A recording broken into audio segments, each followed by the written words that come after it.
Garry'sMod. I'm sure everyone has heard of it at one point in their life, whether it was from a Vanos gaming video or perhaps some classics such as the iconic Idiot Box. Either way, still a great game that you can play in many ways, like Trouble in Terrorist Town, Prop Hunt, or the dumpster fire that's called Dark RP. But we're not talking about any of those today. We're gonna talk about something different, something spooky, something terrible.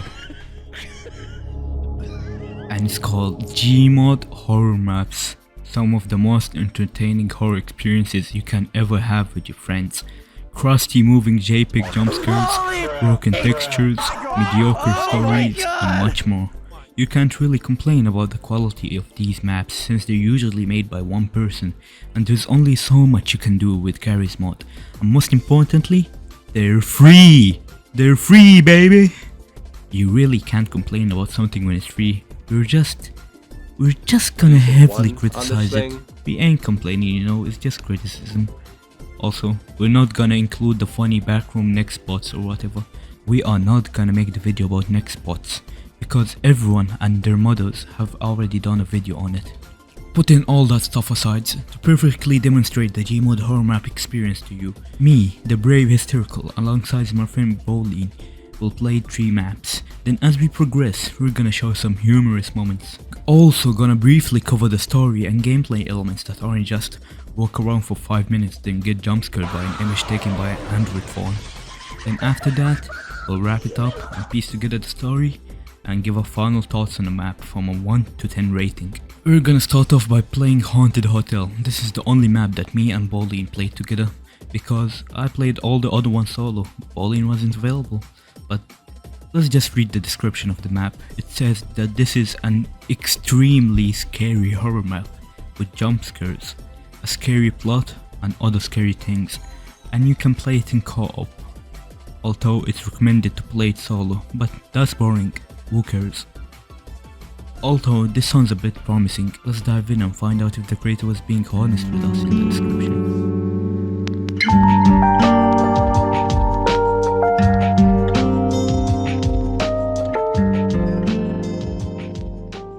Boom, we start in the spawn room, where we read the backstory. Prehistory of the map, where...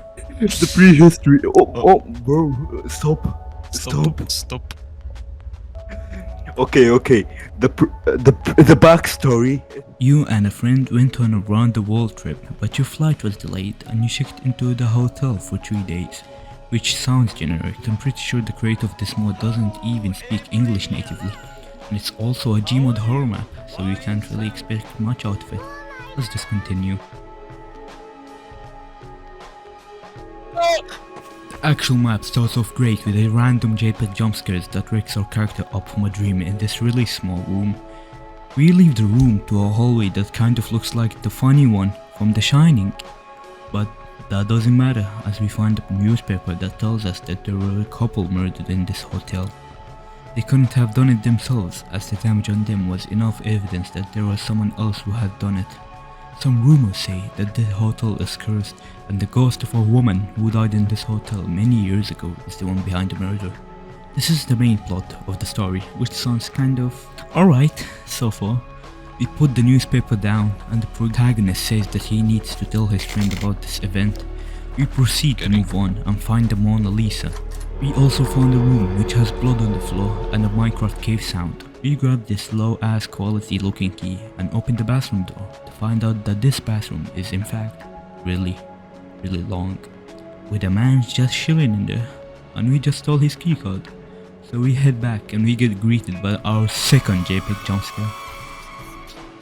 After witnessing an Android quality selfie, our character finally decides that he needs to get out of here, and we got greeted by a fine looking woman while I was looking at the door. There was an open elevator door and I somehow get pushed in by some unnatural force, and it triggers the funny SCP containment breach sound effect.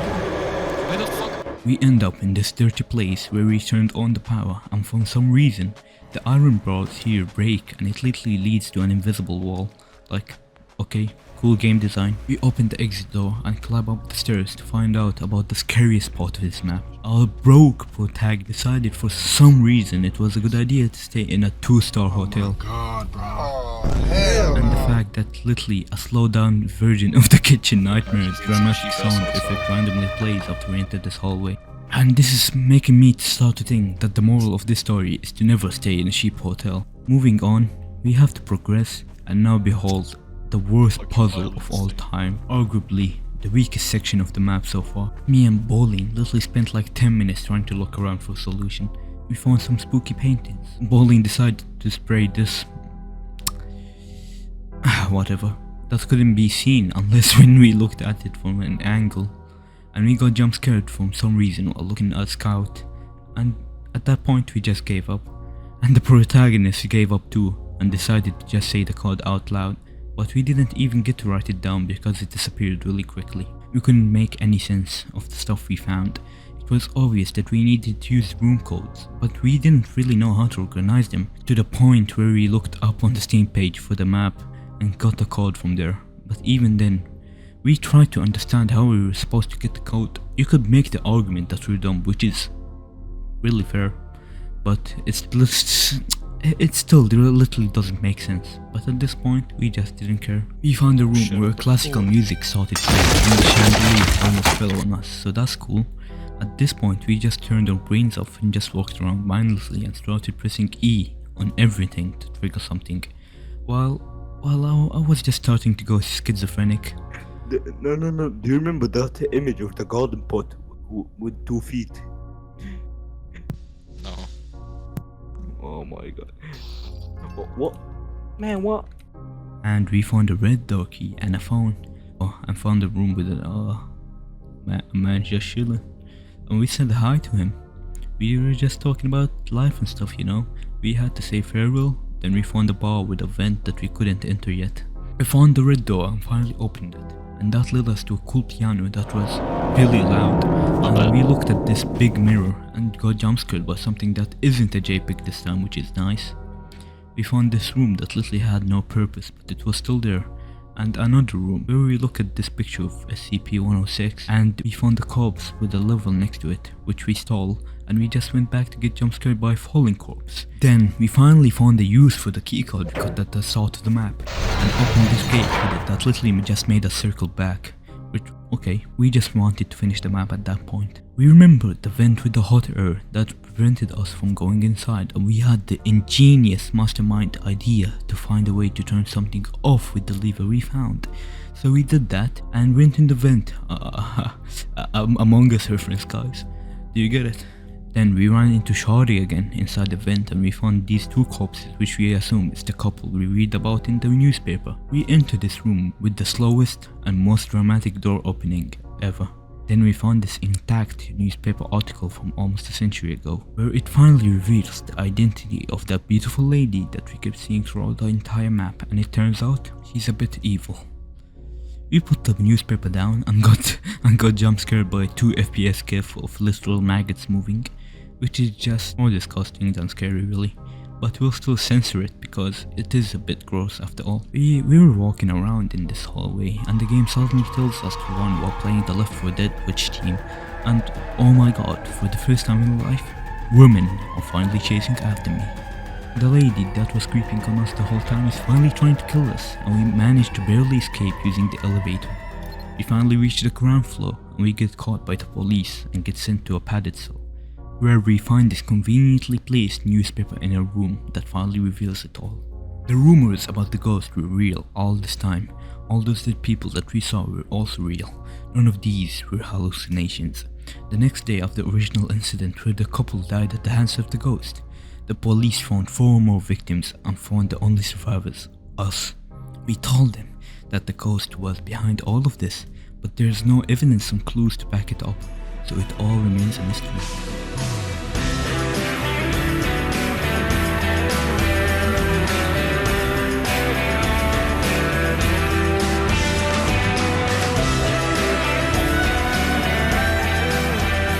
And yeah, that's it for Haunted to the hotel. It's pretty alright, lots of JPEG jump scares, which is a real shame because the map had lots of potential to be more subtle with the spooks. In fact, if you removed all the jump scares and just skipped the encounters with the ghost in the map, it would have been a lot more scarier as the setup of the ghost is solid enough to make up an atmosphere where it feels like she's always stalking you and you really don't save anymore. But missed chance, I guess. The story was decent enough, the twists were cool, most of the gameplay is just alright, I guess. Although that one puzzle was really confusing and didn't make much sense to me at all. The map isn't really too bad or too good, it's just okay really. You can definitely feel a sense of inspiration from The Shining, which is cool. A lot of the jump scares feels like they were placed at random without any real thought behind it. One simple thing that I really do like about this map was some of the environment was connected to the story, which is pretty rare in Gmod horror maps actually. And for that alone, I'm gonna give the creator 2 Reddit Cult awards and 1 wholesome award. The final rating for Bolin. He's feeling a strong 5 to a light 6 on this map. Although, what made him give it a 6 is the fact that it wouldn't be as enjoyable if he played it solo. If that was the case, then it probably would be a 4 out of 10. He does see a lot of potential from the creator, and I recently checked his Steam profile and he has been uploading more maps, which is really nice. Moving on with the next map, we have Stage 2. The workshop description for this map says that it works in co-op, and the gameplay is pretty long according to the description, 40 to 50 minutes of gameplay, which is good enough. There also is a boss in the map too, which is pretty cool, but most importantly now is the story. You woke up in an unknown place, reminiscent of some kind of hospital. A simple way was nowhere to be found. You have no choice except going lower and lower, hoping to find a way out. Sounds interesting enough. Hospitals are spooky after all, so I'm hoping this is gonna be scarier than the last map.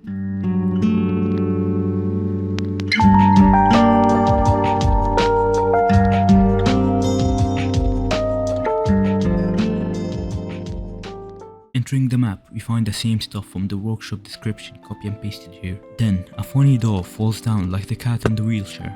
The screen goes dark, spells out Stage 2. The map instantly turns dark as hell, and there's also a funny skeleton on a bridge frame. You had to leave him alone though, because our little brave Simon from Cryophy needs to find his escape from this hospital, which is haunted because it throws mugs across the room for some reason. Poltergeist. And behold, a key that leads to a room with nothing in it till you spam E all over the place and find another golden key behind this picture frame, giving access to the room with the circuit box that lets us turn the power. Nice. Elevator's turned on now. Heading into the elevator, we get lowered into stage 0. Exiting the elevator, it appears that many doors are locked and the lights are turned off.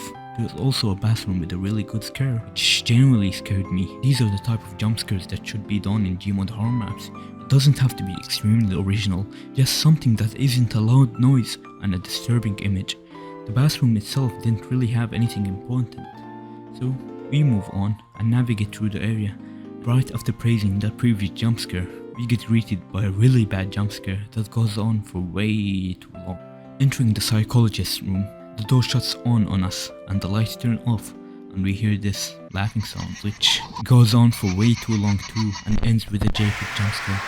Generally one of the least scary jump scares done in a Gmod map, which is a shame because that previous one not too long ago in the bathroom was really cool. Enough complaining for now, we continue to wander around for an exit. And we find a vent. Among Us we're friends guys, and we climb through it to end up in the cafeteria, where we find a corpse and a keycard next to it, and a locked door that doesn't even make sense. We use the keycard at the library, and we instantly get greeted by a keypad. And next to it is a map which shows us the layout of this floor and some points of interest, which I assume is needed for the code. Also, you literally have to mash your keyboard to get the map off your screen. I'm reading the comments in the Steam page for the mod. Some people couldn't get it off at all, which is pretty funny. Going to the point of interest in this map revealed something scary, something we couldn't foresee. The map is broken. It's literally broken. The numbers aren't at the point of interest, and you can't no-clip because it's disabled. Even with looking up the code and trying it, it doesn't work either. So yeah, that's an abrupt end for stage 2, which is a shame because this map really had potential. The atmosphere, level structure and everything was pretty cool for a Gmod map. We couldn't understand the plot though, but we really can't give this a fair rating because we couldn't finish it. So the final rating is a question mark out of 10. And maybe a Reddit Silver award. Next up, we have The Village Part 1. And no, we're not gonna cover Part 2 and 3, but the first part is decent enough to be put on here. Workshop description says the walkthrough time is about 20 to 40 minutes. The story is, you are a child living in the village. Life was the usual until one night, which sounds basic, but this is a really interesting take on a GMod horror map. You're playing from the perspective of a child, which is pretty common in most horror, but still, let's proceed.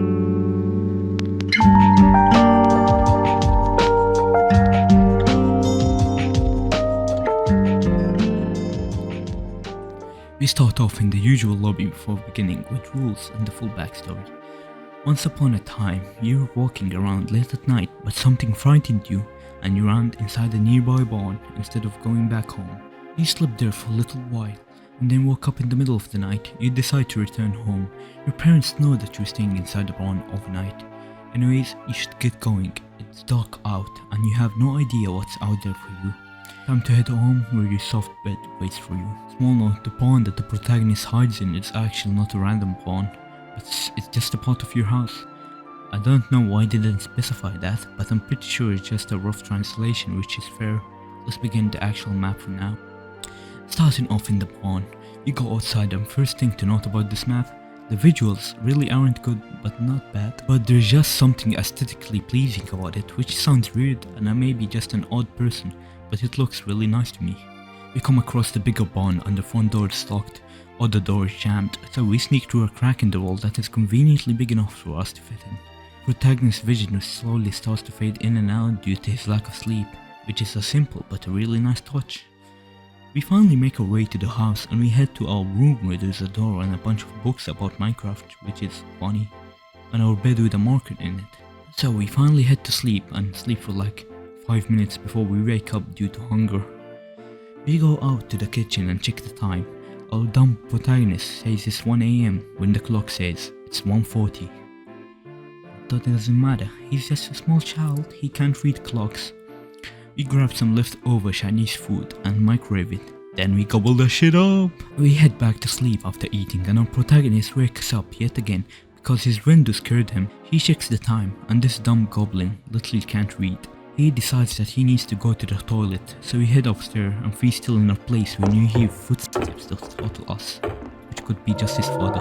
But we head back to sleep even though it could have been just a We decide to not sleep and to call our friend using the computer, which takes forever to boot up and then instantly crashes because it still runs on Windows XP. We hear knocking on the door and instantly go to check it out. Maybe it's just a mailman. Yo, it's the zombie from Half-Life, y'all. We wake up from the nightmare and our vision is finally restored. The nightmare scares the kid so bad that he decides to wake up his parents at 1 in the morning because he had a little nightmare that the zombie from Half-Life 2 was terrorizing him. We enter the parents' bedroom and yeah. At this point I'm genuinely wondering, this is just a child, so we can't tell if this is really another dream or a real incident. The mystery is starting to appear and the stakes are rising too.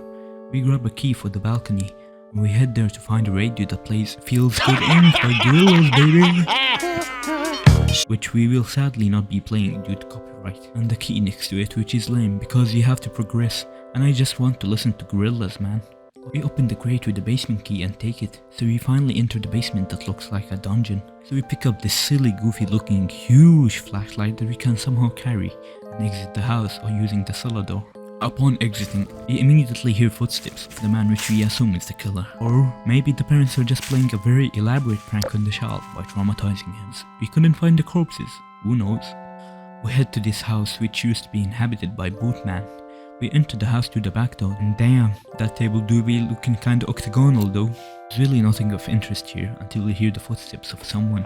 We try exiting through the back door and it locks on us. So we hide in the locker and wait a while he breaks in and start just picking stuff for the fun of it. We waited for him to leave and then finally exited the locker, where we get greeted by a JPEG of Jeff the Killer for some reason. Like, this literally was so unwarranted. It was all going so well, but they decided to include the JPEG jumpscare, goddammit. It was all going so smoothly.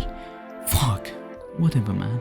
We make our way back up and the Half-Life zombie finally decides to say hi again. And that's the end of the map. Will we continue it? Not really. We're not gonna cover part 2 and 3, so go play them yourselves. Or just watch a YouTube video on it. But I do say, aside from the jumpscare near the end, the map was really cool though. The take on it is very unique. The map is lacking in puzzles and stuff, but I think the story and tension really do make up for it. It's great to experience something like this every once in a while. I give this map a high rating of 8, and Bolin gives it a 6. So it's fair to say we're feeling a light strong 7 on this one. And that's it. That's all the maps we played. One last thing, if you don't have Gmod, then what are you doing with your life, man? The game is literally like $10 and goes for like $6 or lower when it's on sale. The only excuse for you to not play the game is either you don't own a computer or you just have a really bad one. But even then, it's not that hard to run. But by the game, that's it, video over.